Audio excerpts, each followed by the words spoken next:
राधे राधे भक्तों, इस बार वट सावित्री व्रत और सोमवती अमावस्या का खास संयोग बन रहा है। वट सावित्री व्रत 26 मई को है। ज्येष्ठ मास में पड़ने वाले सारे व्रतों में वट सावित्री व्रत को बहुत प्रभावी माना जाता है, जिसमें सौभाग्यवती महिलाएं अपने पति की लंबी उम्र और सभी प्रकार की सुख समृद्धि की कामना करती हैं। वट सावित्री व्रत में सावित्री सत्यवान की कथा का विशेष महत्व है। मान्यता है कि व्रत की पूजा में वट सावित्री व्रत कथा पढ़े बगैर व्रत का पूरा फल नहीं मिलता। तो आइए जानते हैं वट सावित्री व्रत कथा।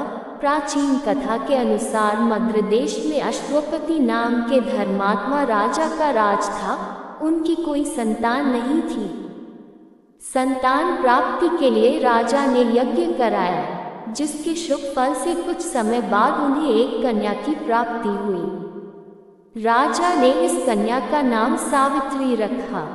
जब सावित्री विवाह योग्य हुई तो उन्होंने द्युमत्सेन के पुत्र सत्यवान को अपने पति रूप में वरण किया। सत्यवान के पिता भी राजा थे, परंतु उनका राजपाट छिन गया था, जिसके कारण वे लोग बहुत ही दरिद्रता में जीवन व्यतीत कर रहे थे। सत्यवान के माता पिता की भी आंखों की रोशनी चली गई थी।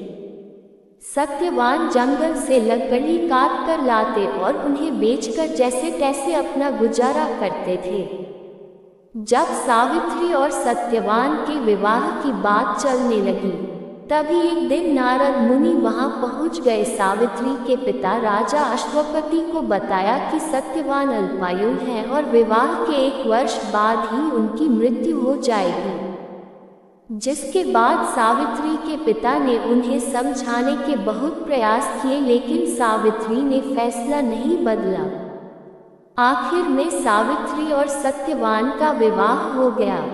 इसके बाद सावित्री सास ससुर और पति की सेवा में लग गई।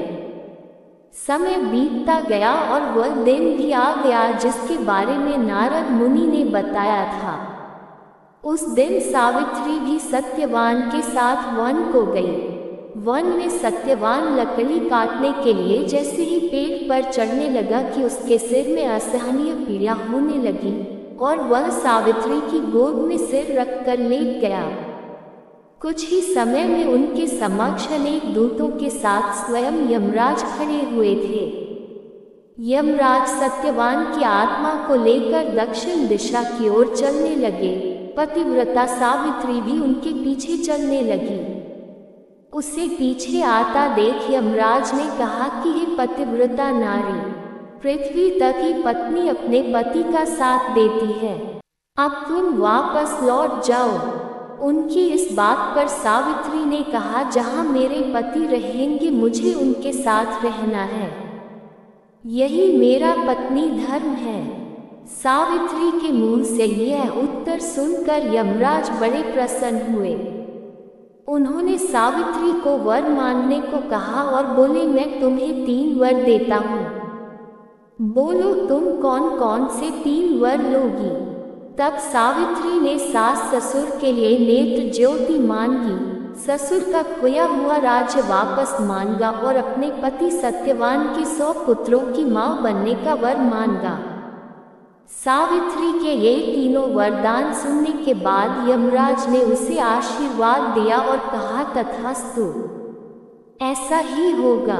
सावित्री फिर उसी वट वृक्ष के पास लौट आई जहाँ सत्यवान मृत पड़ा था।